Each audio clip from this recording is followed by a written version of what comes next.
right. Hey, everybody. Welcome to Improv FAQ at Length. This is a series of longer conversations about improv topics that have lots of questions surrounding them. And we are joined by Patrick Williams. Welcome, Patrick. Yay! Thank you for having me. Yay! Thanks for talking to us, man. So, Thank you. Patrick is a friend of mine from the New York improv community. We play together at the People's Improv Theater and a bunch of other indie improv stuff that we basically look for whatever excuse we can to play a show. And the topic for this episode is going to be acting in improv. And I wanted to talk specifically to Patrick about it because, Patrick, you have a background in acting. You have a theater master's, right? I do, from New School for Drama. So, and one of the things that I've always appreciated about your style and playing with you is that you are a really strong actor on top of being a really funny performer. The main thing is that like when you and I talk about acting, I think that you have like a much different language for talking about like acting moments and connection to your scene partner and just the whole improv theatrical experience. So I just really want to pick your brain about your approach to it, and in general, the three of us can talk about where acting stops and improv begins and vice versa, and different techniques, and I don't know, just how the two are infused, and all that stuff. So yeah, I'm sure there's a lot of common ground too that between the two or whatever. And I don't know where we're gonna go with this, so we're gonna be improvising this. But go ahead. Uh-huh. No. I don't know what I was about to say. I have no idea. I have no idea. Yeah. Vamp. I guess my initial question for you is, coming from the acting background, when you started improvising, were you already out of that program, or did you find improv while you were still in school? I was already out of the program, and I was taking acting classes outside of New School, and I just started. I felt like I started getting. I don't know. I just wasn't on stage enough. I just could not get on stage enough, and I was putting 16 hours a week into this acting class just by traveling to rehearse and memorizing lines. I mean, it was really a big commitment. And then I started over at UCB and I studied outside. I didn't get passed on to level 4 or whatever, but I was doing those concurrently. And I just remember the first improv scene I got into, somebody said something to me. They said the initiation, and it just sounded like, and I had to ask them to repeat it because it sounded like I was underwater, and because you're in charge of so many things as an improviser. You have to write it, you have to direct it, you have to act it, and you got to pay attention to the audience and what they think's funny, if you're doing comedic improv, and it's overwhelming. I mean, it was just so many things, and I had no idea, because I always thought I was a good listener as an actor. And so that really threw me when I got on stage and was in an improv scene. I was like, oh, wow. You kind of like immediately were like, oh shit, this is a different animal. Oh shit. Yeah. And then as you found your footing, were there also points where you kind of realized that you might be at something of an advantage with the acting background, or like how did that come into play as you started getting more involved with improv? I thought I could sell it more to the audience, or I could make them feel, what I was experiencing, even if maybe I wasn't the funniest, but I could kind of get them on my side or complicit with my character, because I would allow things to affect me. I would, like, if somebody was breaking up with me, I would really, and you can, a lot of, I guess one thing I've noticed is, like, if you're coaching or whatever, and I did this too, but like a lot of people cover their eyes when they're crying, and oh yeah, yeah, right. Or cover the mouth. Or your mouth. Yeah. And you're trying to hide from the audience. Yeah. And you're hiding from your scene partner. So no matter how much you're crying, you still have to, like, maintain that eye contact and that connection with the other person and be drawing your energy off of them too. So, I mean, that's an adjustment. Whereas, like, and maybe I'm going off, but like in acting, you may, maybe you could do that and have, like, what may be like a selfish moment, or considered like a moment of maybe not selfish, but like revealing to the audience. And you wouldn't necessarily share that with the other actor on stage in this play, but in improv, you have to. Yeah. You have to share that with them, because that's giving them inspiration as well. And you're proving, hey, this is improv to the audience, right? Or yeah. So how would you describe your style now? Are you more narrative? Are you more character based? And has it always been that way since you started, or have you started, changing things as you went along the way to differentiate the way you perform as an actor to the way you perform as an improviser? Or is it kind of the same, same way, same style? No, that's a good question. Yeah, I think at the beginning I was more comfortable doing characters and being physical, because, man, you get on an improv stage and you're in charge of the script, you lose your words for things. Like, you're like, oh, I know that's shopping cart. Like, I know that word, but like, you're on stage and, like, you're responsible for it. And it's so important to use, to be precise, to use the exact word. So I kind of shied away from the verbal a little bit at the beginning, and would do character stuff and, like, sit in a body or like a spine of somebody or an expression on my face more at the beginning. Or I was more physical. I would play like, like a rose, like a rose or a flower in a scene, or like a snake or something, like something scenic. It's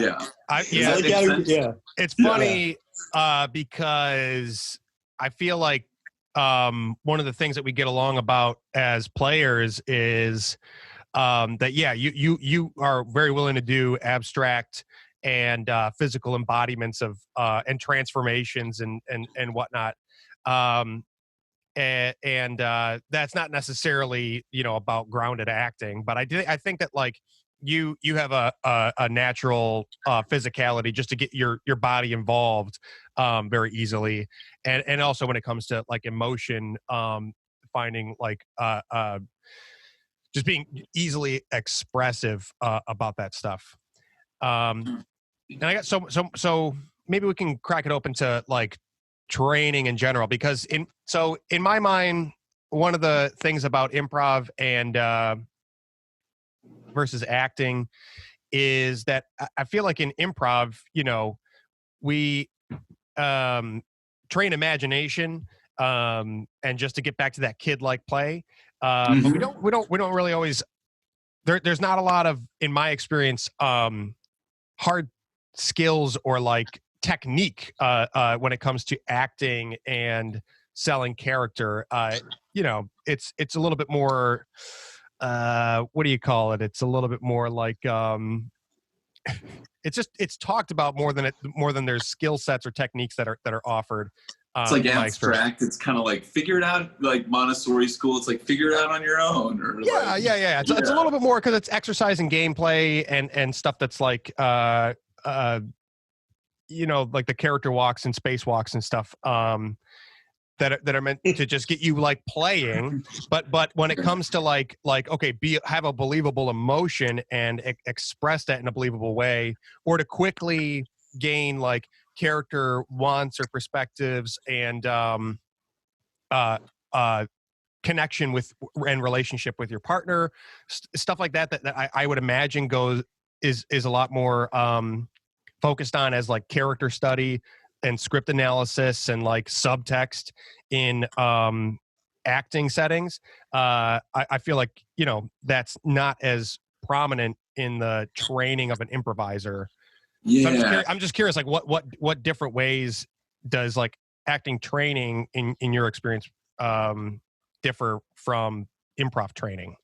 I guess, I mean, this is something that is similar, but wants in acting are so important. And in an improv scene too, a want could be, man, I just want a drink of water right now. And training your I guess trusting yourself, because you always hear yes and, right? And that's true. I also think or like say yes to your partner, like make sure to say yes to your partner. And I think the biggest yes you have to say before that is you have to say yes to yourself in terms of your own imagination and your creativity. And so it's like, get your oxygen mask on before, helping out somebody else. It's like, you have to believe in the world in which you're creating, almost before, like from the get-go, from the starting moments, and also thinking, why is my character feeling this way? Like, even if I freeze on stage, like I would find myself freezing on stage if I ever froze in those moments, like, because we freeze on stage if somebody walks in and they're like, oh, your dog turned into a robot or something like that. And if I ever froze on stage, I would think, well, why would my character freeze in this moment? And kind of aligning myself with my character and then operating from that reset, operating to the next moment. And I was actually putting myself in the character's shoes. And I encourage people to do that because I may have been slow at doing it at first, but the more you do it, the quicker you're able to put yourself in their shoes and kind of fight for your character, if that makes sense. And another thing. Well, just on that note of thinking about moments like that, thinking in moments like that, like how often do you guys have a conscious thought or moment where you make a decision first and then act, turn your thought and quick, like, kind of overhead analysis of the scene or just like, oh shit, I'm in a panic, or like, I'm totally brain farting, or whatever it is. Like, you go in your head for a moment, you go, oh shit, how can I turn this into a character moment? Here's my choice. And I'll apply it thusly. Like, is that something that happens a lot, or is it a little bit more of like a collapsed process? Not as much as it used to, but I think at first, like, when you first learn how to improv, you're thinking about all the gears of what makes a scene work. So you're spinning those plates, if you will, and then someone comes in and, like, you think, because when you first start improvising, I think we all do that thing where we try to think ahead of the scene. So when someone comes in and adds information that, oh man, totally throws you off your train of thought, and you get into one of those moments, it gets awkward, and what could be a couple of moments feels like forever. So what I used to do is just use it, like, well, I guess that's how my character feels, because obviously the audience can see it on my face. So just justifying the look on my face, try to apply it like, well, this is the truth. I made a promise without even knowing it. So just follow that lead and see, hopefully, it creates something interesting. And they see that, like you're saying, they see it on your face. It's like, it's like, whenever kids or dogs are on stage, you have to watch them because they're so truthful to the moment, Oh, and like, God. Yeah. Right. And so, like, if you're, Bob, if you're making that face or whatever, they can see if you try to hide that face. Yeah. They read it right away. So you got to be honest with yourself, and if you do that, then the audience is with you. then I think they're complicit and they'll lean in. They're like, oh yeah. Also, if things get really nuts, to me, sometimes I'll just say that, like what an actor would call given circumstances. You know, I'll say what's going on. You give me, hold on. You know, like I'll take a minute. I'll be like, Okay. give me 1 second, because you just told me my dog, it turned into a robot.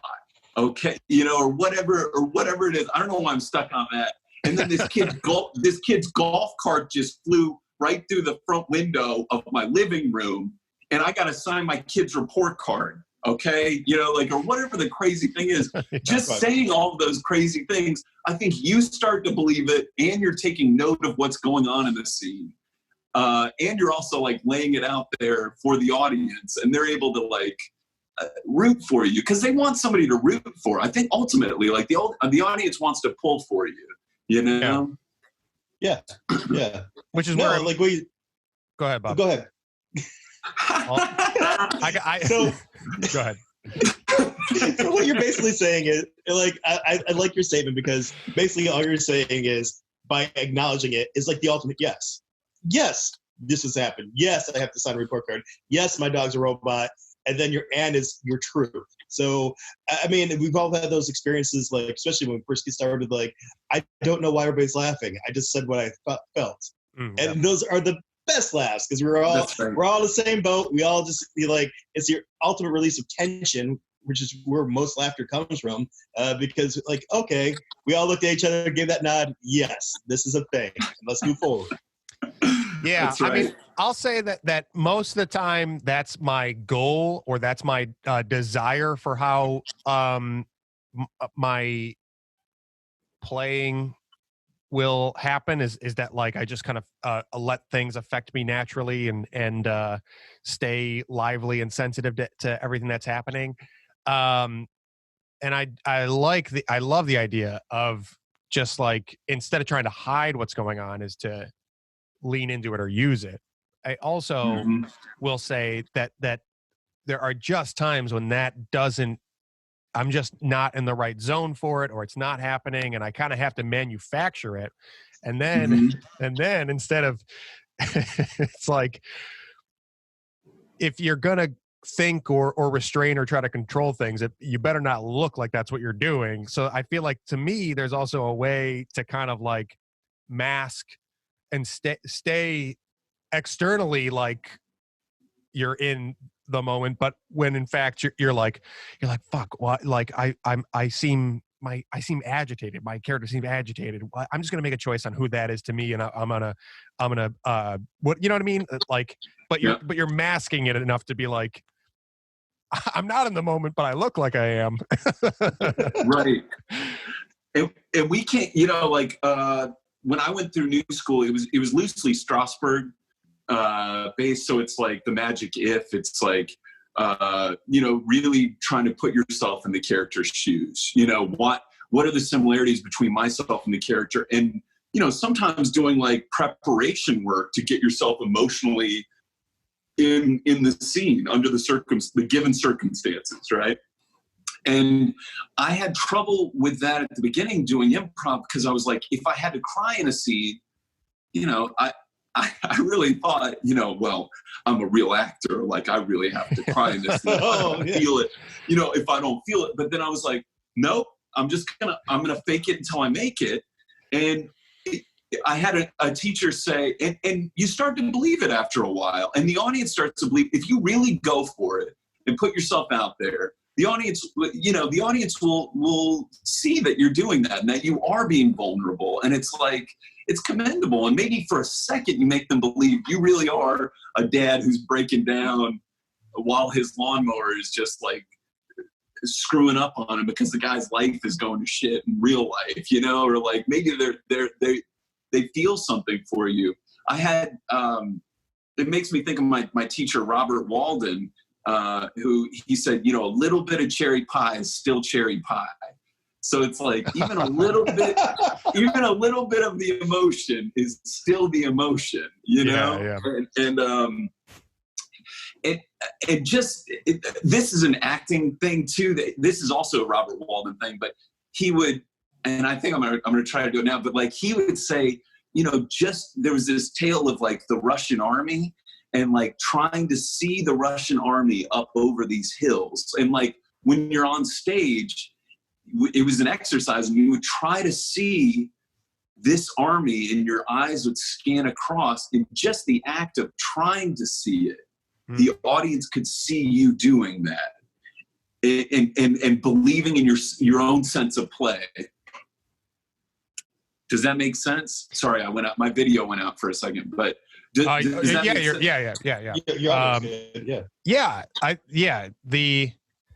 Again, it's like the process. It's the searching for it. I love the little bit of cherry pie thing too.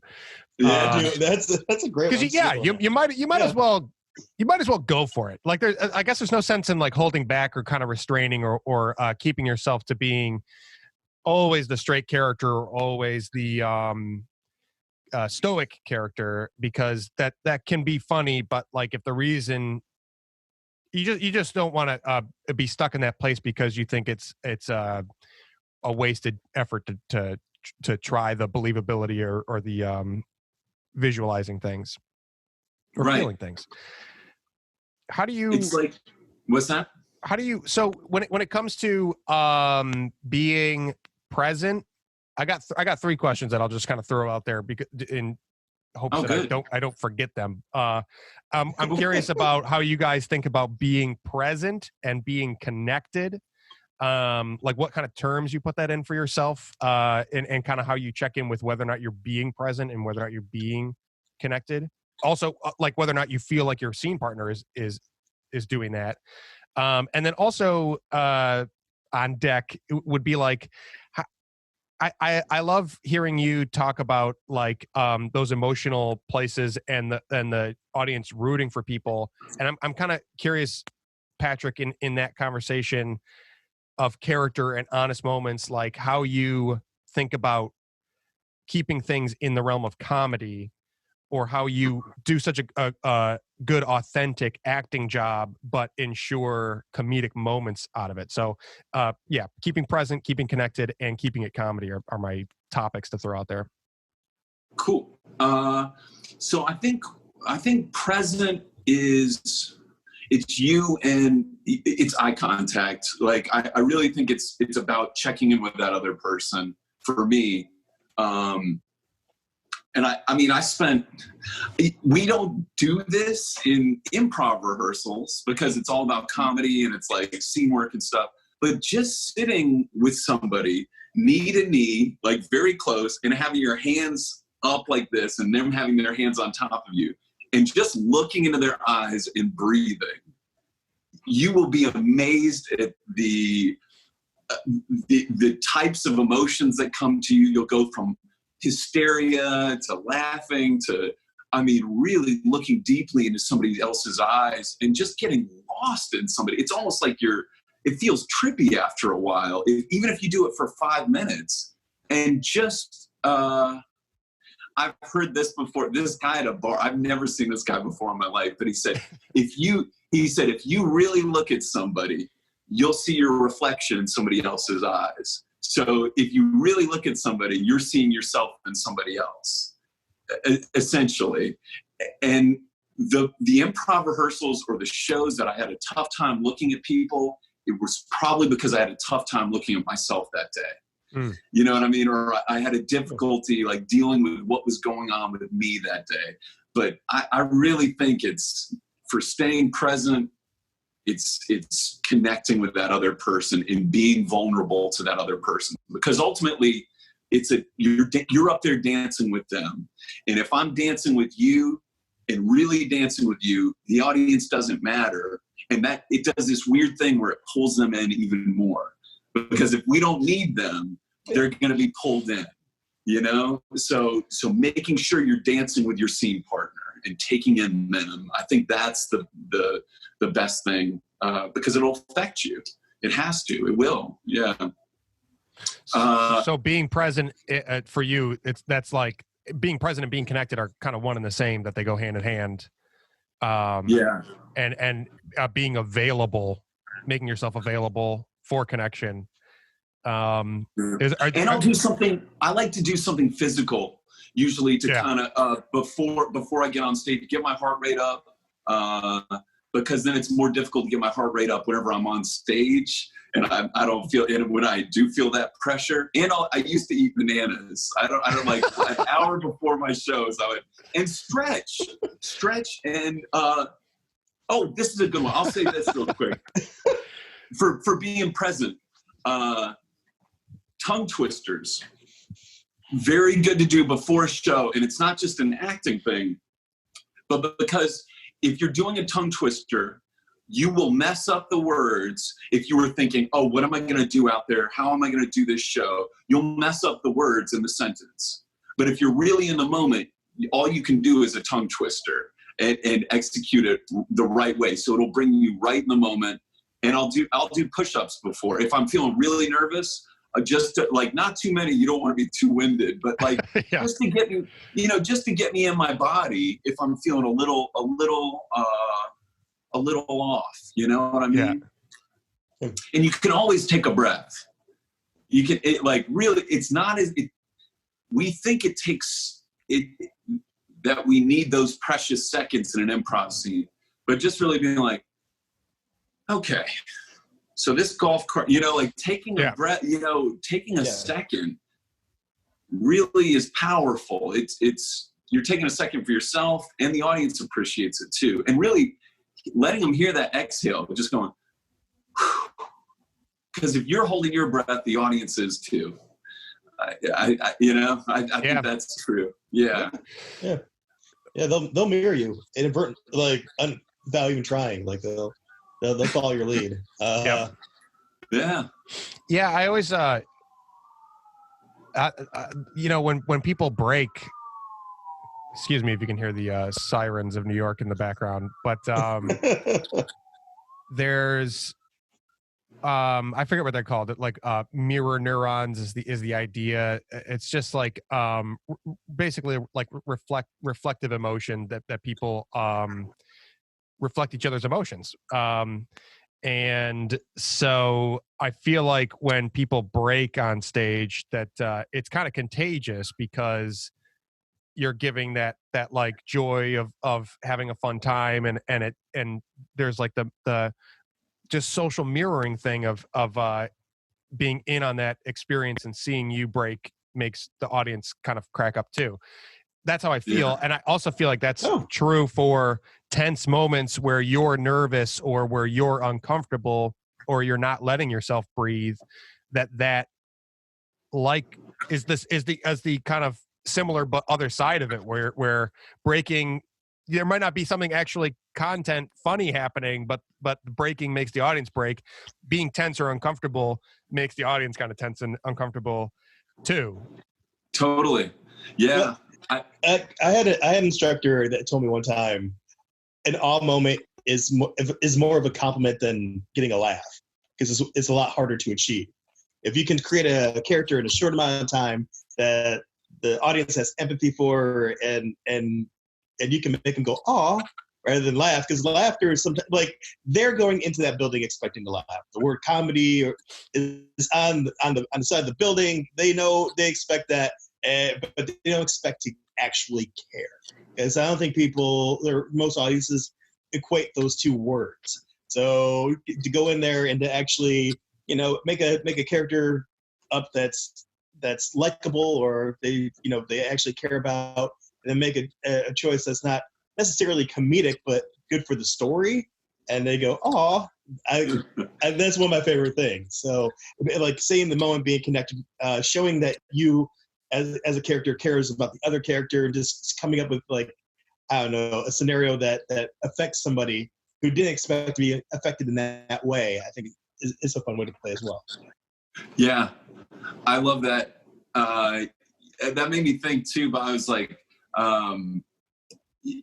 think it's in I read it should be like a sporting event.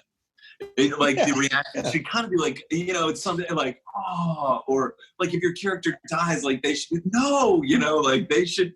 A good show. That's a good show to me. I mean, I love that. I was also thinking Man, I remember one time I was going to a show at the Triple Crown early on when I was doing improv, and I was like, what am I going to do? What am I going to do tonight? And I was like, oh, you haven't even gotten the suggestion. Like you don't even, you know what I mean? Like you let that inspire you. And at the same time, if I see somebody really funny out in the street or a line of dialogue, I'll bookmark that. Oh, and yeah, put it on the improv shelf. Yeah. Yeah, because it's like in the actor, like when you're acting, they always say, have a secret. Like have a secret in your pocket that nobody knows, that just you know, and that will give your character a certain something that they'll be like, what's he doing? You know, like in Butch Cassidy and the Sundance Kid, Robert Redford, if you watch that movie, he, in every scene, he's looking at everybody thinking, do I have to kill this person? In every scene, he thinks that. He's thinking that actively. And that gives his character a little something. So I'm cool with I like that. I like it. I like bringing in characters or a line of dialogue or something that inspires me, because that's my secret. You know, that's my little secret from the audience. So how do you? So I would consider you a very high integrity player. That you're always generally in the moment. It's very rare to see you break. Although you do here and there. But like you know, you're always so committed to the moment and doing a good acting job as needed. And I'm just curious on that question of keeping it comedy. Like, how do you think of your goal at combining acting toward comedy? Like, and these really, because it's also interesting. You use these examples of like a dad breaking down and Robert Redford wondering if he needs to kill people. And it's like, these are really sound like dramatic tools, but you know, how does it, how is the goal different for you from drama to comedy for acting? I think one thing is, I mean, I think you never need to yell. Like, you know, like you never peak out the volume. That is instantly not funny. And I think at the beginning of my, like, this is just first, like, you know, I used to think like when I had to like really invest emotionally, I would like peak out, or you hear people shrill and scream, and it's like, that's one way to not get laughs. Like that makes the audience very uncomfortable. Man, that's a tough question. How do you keep it funny, right? Or how do you keep it? Yeah. How do you follow your sensibilities for comedy when that's the goal? What if you were to do dramatic improv? What would change in your antenna for what you're looking for out of the scene, or for your own character? Dramatic improv, or yeah, I don't know. Yeah. Well, we did. So I kind of talked, like when we talked on Sunday a little bit. We used to do these hour-long improvised plays. I was in a group called Original Cast, and we would. They were more dramatic, but some of the, you know, it was like in the style of Arthur Miller or Tennessee Williams or Sam Shepard. And the one that I found that I loved the most was Chekhov. And in those, I think what improvisers don't trust when they're doing comedy is that if they make it real and they play it real and they really invest in it, something will be funny. It will come up. Like, I think most of the time they just don't trust it because it's scary to be responsible for the audience's laughter and to have to take care of them. But if you trust yourself to really invest in those moments, it'll come up. I think that's how I just try to trust it. But in those, I think I would encourage everybody to read Chekhov. Like if you're an improviser, or I mean most actors do it anyway, but like because those characters are so upfront with who they are. they're very declarative. Like they're like, oh, I'm a teacher who's an old teacher. No one will love me, all by myself. And then they'll look off in the middle of the field and see a tree. Look at that tree, how it's been there by itself. And not even realize they're talking about themselves, right? Yeah. There's like a metaphor here, and they're pouring themselves into this image. But that's something I'll go to a lot as well, is like 1 out of every 16 words we use are metaphor. So if like, I don't know, if we were all in a hot air balloon, and we were talking, it's like, guys, I feel like I'm just floating along at Spectrum. I'm just kind of coasting, and it's like wherever the wind blows, but I want to write the book. I want to write, and looking for metaphor in the scene, right? You know what I mean? It's so funny though. I mean, like, I don't actually know what's funny about that. That is funny to me. That like, and part of it is because of how sincere you were, and I want to write the book. Like, I don't know. It's this like little mystery element that sometimes that like, I know that there's comedic tools, but sometimes it just feels like something a little bit more mysterious or unnameable that makes the laugh when it isn't in the dialogue or on paper a laugh line. You know what I mean? Yeah, just being earnest. I think sometimes it's like really, because there's a book in your life, or for that character, there's a book. He wants to write a book, but there's something in your life that you can translate it for the character. It's like, I also had another teacher, Nova Thomas, who said, the more of your voice that gets out there, the more of you that gets out there. And so like be bold and put yourself out there in that sense. I kind of lost my train of thought, but oh yeah, well, you're just saying like that there's that relatability. The book for you and the character can be the same thing, and revealing yourself. I maybe this is what you were the direction you were going in, is like revealing yourself. The relatability, that connection can elicit humor in surprising ways.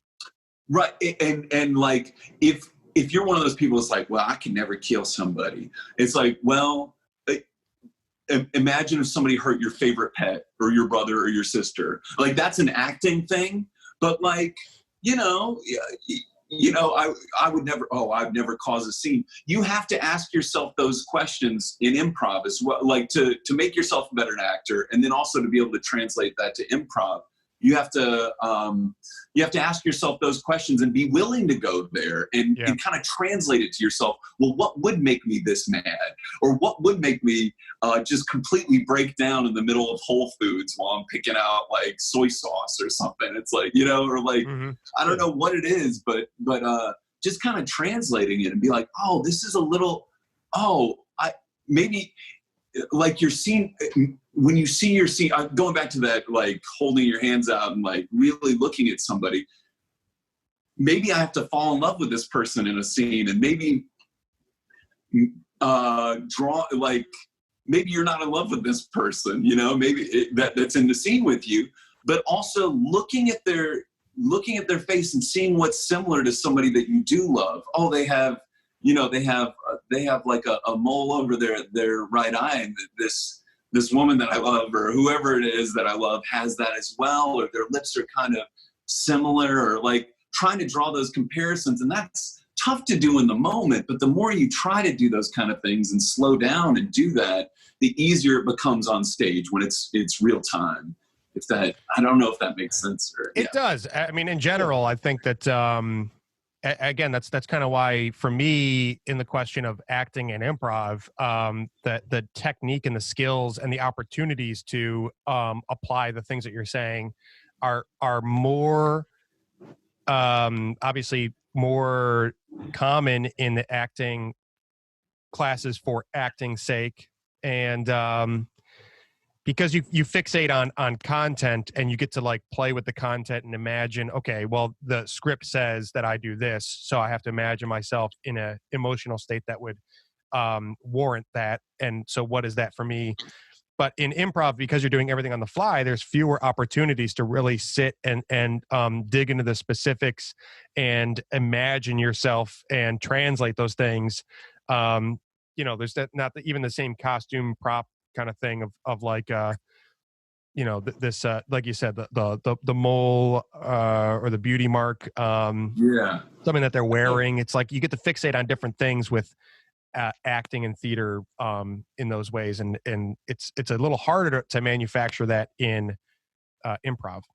Yeah, and I feel like in some ways acting can be a little more judgmental, or like people can be a little more skeptical, or like question you more, whereas in improv it's like, yeah, what I mean, like, which I love about improv, it's like whatever, like kind of do whatever, right? But I think acting can be a little more like, why are you doing that? Why did you go sit over there? And you can almost, you really get in your head in acting. I mean, or that's kind of why I went to improv, is because I was tired of people telling me, what characters to play and when to play it and how I would do it.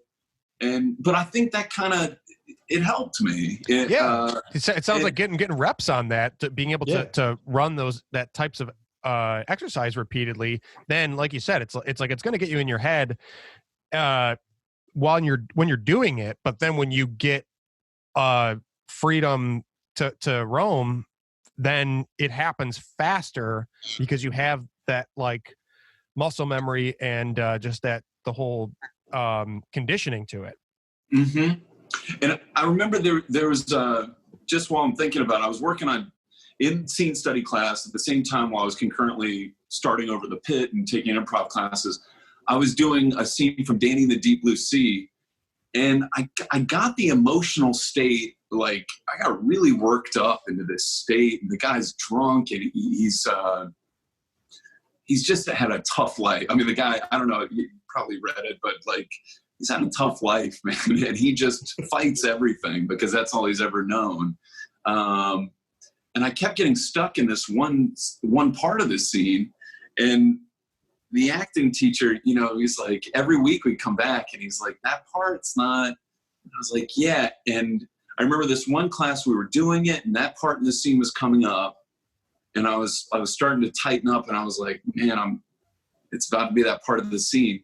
And then because it's in a bar, and because I've been doing so much improv, I just took some imaginary darts and I went to the dartboard because that's what I felt. That was my impulse. And I just went to the dartboard and I just started throwing darts. And it was me saying yes to my own sense of creativity. And it was what I wanted to do. And it felt like this character knew darts. He didn't know what was going to go on with this woman, but he wanted to go to something that he knew and felt comfortable around and was measured and was in his body. And I always think about that because I would have been stuck if I'd just been an actor and not testing that improv part of my brain or questioning.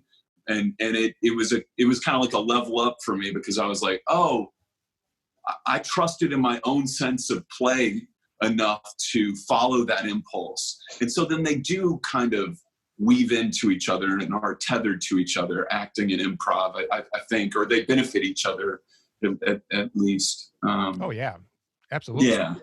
Yeah. Something tells me that actors get more opportunities to improvise than improvisers get to just focus on the acting skills, because that's kind of embedded in acting too, is like not long form improv comedy or even games, but like exercises that are improv based, or I mean, even like working with scripted material, there's in order to keep it fresh, the more that you run your lines or the moments in a scene, you got to like find little nuances in the moments, and that's improv too. And I feel like I don't know, I just imagine that it's a little bit more available to actors to work with improv. It's again, it just speaking from my own experience. No, I kind of agree, because I mean, when we first start, when we go, I don't know how the training was out there, but like you do short form, you don't really have time to develop a character. So the first half of like training is just like, oh, just pick something big, and you kind of get used to it. So it's more caricature than character, and it gets a laugh. So you kind of get conditioned like, well, it's a talk with a goofy voice. I'm okay, you know. Yeah, I feel like what's a want? probably with starting with short form or like games in general is probably more about work from the outside, going broad and working your way back in. Whereas acting is a little bit more like you got to feel it in your core before you can even learn how to express it right. Somewhat, yeah. And then some people work from the outside in too, and they talk about going different inside out, outside. Like there are a couple different. I don't know. I don't know if you can do that with improv. I've never even thought about that. Sorry, I didn't mean to cut you off. No. No. I mean, yeah. We probably got to start wrapping it up. Or coming to an end here, but yeah, because I feel like there's a lot of there's territory that we didn't really cover. I mean, I think that for me, yeah, working outside in is really valuable. I feel like making physical choices and just letting that inform my character, or like just give me information. Start doing something and being like, oh, am I cold? Am I nervous? But without knowing what it is, start doing something first and then let it. Even talk. Yeah. God, I would do another one of these, but like even talk, like, because there's so much like if you and I are really close friends, we'll almost talk over each other. You know what I mean? Right, and it's so taboo or it's thought of as a faux pas to do that in improv, but man, some characters do that, some people do that. Yeah. So I don't know. I love that stuff, and talking without thinking. Sometimes I'll just monologue, and talk and see where my brain goes and just follow it. Just trust that. Like, we would do that with Chekhov more, but like, that was so fun and really freeing as an actor and an improviser. Yeah. Well, maybe we'll have to come back and revisit it from another angle. I feel like, if we take some time to sit and think about the stuff that we covered and stuff that we didn't get to, maybe we can come back and rehash some stuff. So we'll look for another opportunity to do it. That'd be awesome. Yeah, I love that. Yeah. But yeah, thank you for taking the time to talk to us. My pleasure. And hope you're well, hope you're healthy, and we'll look to talk to you again soon. I love that, Patrick. You too, Bob. All right, James. All right, man. I'll see you all soon. All right, bye. Bye. Bye.